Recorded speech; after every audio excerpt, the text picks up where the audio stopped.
Want to know how to win after 4 boundary violations? Just like that.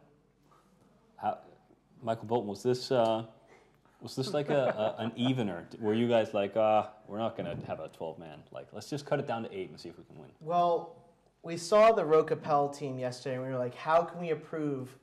We thought they had a good idea with their boundary violation team, and we were like, how can we do the boundary violation team right? Yeah. Is there like a side competition on who's who can violate as many ships through? Who can give CCP Shrieks the most pleasure and then still squeak out a win? Yeah, and not just assault frigs. It was also your logistics. Just that guy just flew right out there. Well, Taco Rice is really good at flying a scimitar, so we decided once we killed the other basilisk, we just wanted to even it up to give ourselves a better fight. Well, I think you might have had a knock on the door or something. I'd run, get it real quick. He was eating a taco. So one thing, it seems like kind of deciding factor there was the Slipnirs having ASBs. Yeah. Because for quite a while it looked like a lot of the test stuff was dropping. Then they switched to the Sleipnirs and they just didn't move an inch, even with the logistics gone. Mm-hmm. It looked like those Drakes and Nighthawks were really fit to be able to hit at range, because normally a Drake will be able to hit out 60-65 with a standard TQ setup. So they probably had to gimp a lot of their tank to get that extra range on those missiles.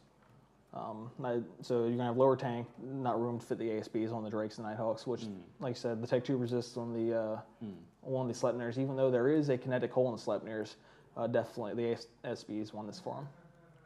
Well, I think that just the low DPS of the Nighthawks and the Drakes, they're known for their tanks and their ability. They're just massive amount of mids to fit some E-War in there.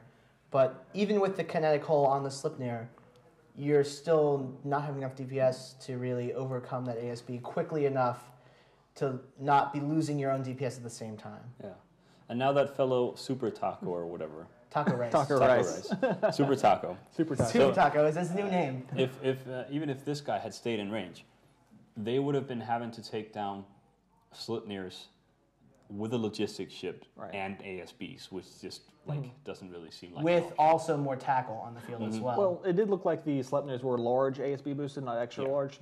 So they're definitely getting a lot less rep. Yeah. So it's more of a supplementary booster instead of the ASBs we're seeing mostly in tournament. Yeah.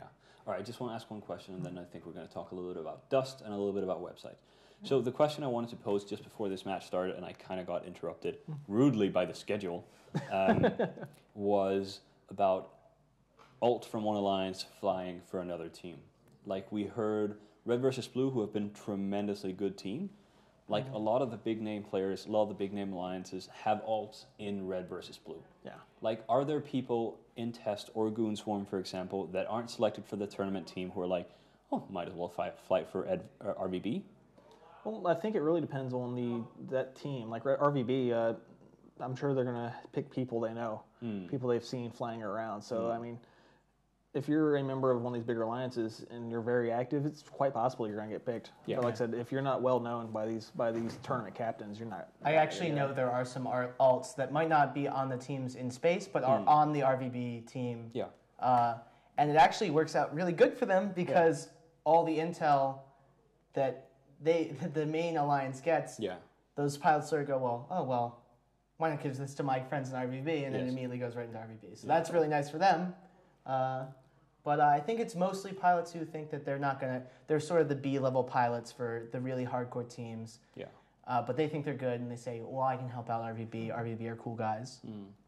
Yeah, but RVB does have a lot of pilots to choose from, though. Yeah. I mean, there's lots of people doing it. It's probably one of the most PvP-oriented places in the game. Yeah. RVB is by no means not a good team. They're probably one of the best teams in the tournament. Yeah, and they've certainly shown that.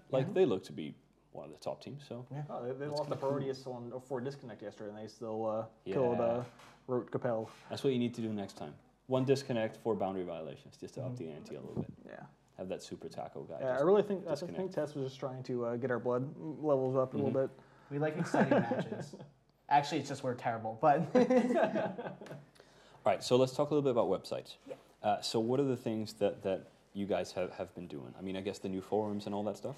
Yeah, I mean, we're on a plan for it this year, so we put out new eveonline.com earlier in the year, and everything is going really well with that, and we're seeing good number counts on it and everything. We're really happy with it, and we are excuse me, We are working on community, so we're doing a lot of kind of tech upgrades so that towards the end of the year, later in the year, we can start to really focus on community and actually do some stuff. We're also working on Dust web stuff. So currently Dust 5.14 is in closed beta, and you can register for the beta just by providing your email address. But we've been working on some functionality which is pretty cool, and we're going to be releasing it in the next couple of weeks, where you can actually sign up for an account and create your character before you're even in the beta.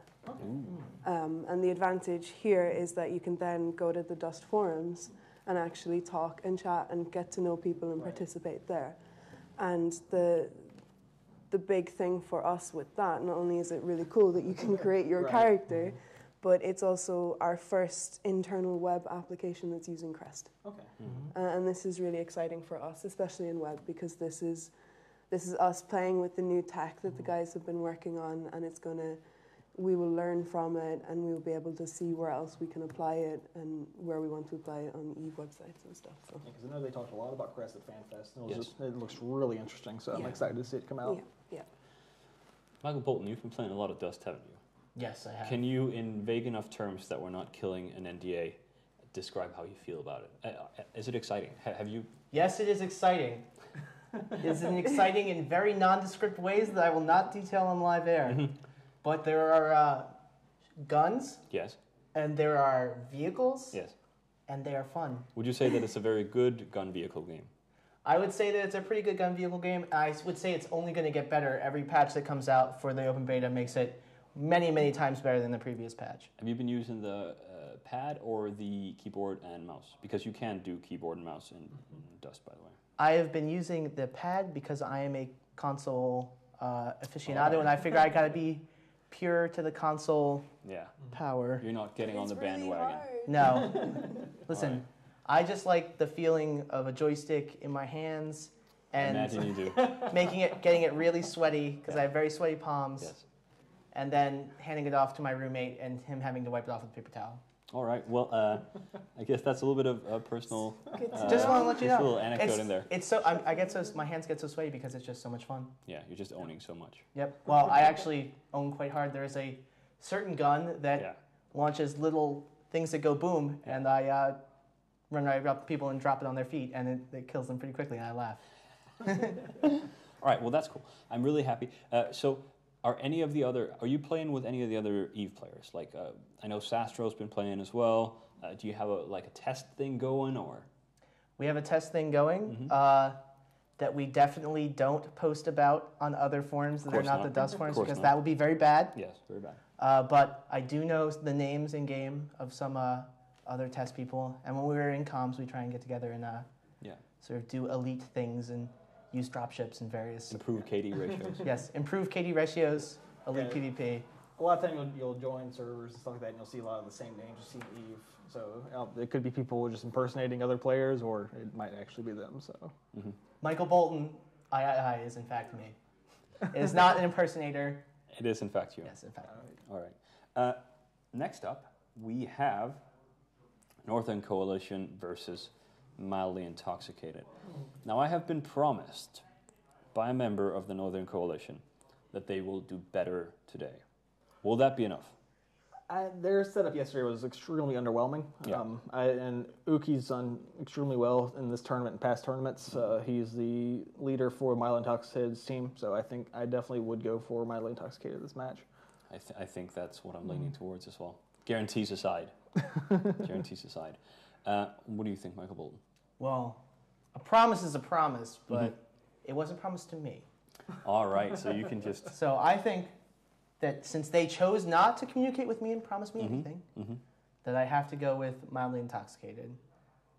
I think that Uki's a strong FC, and I think that they have a great name, a better name than NC Dot. What do you say, CCP Alice?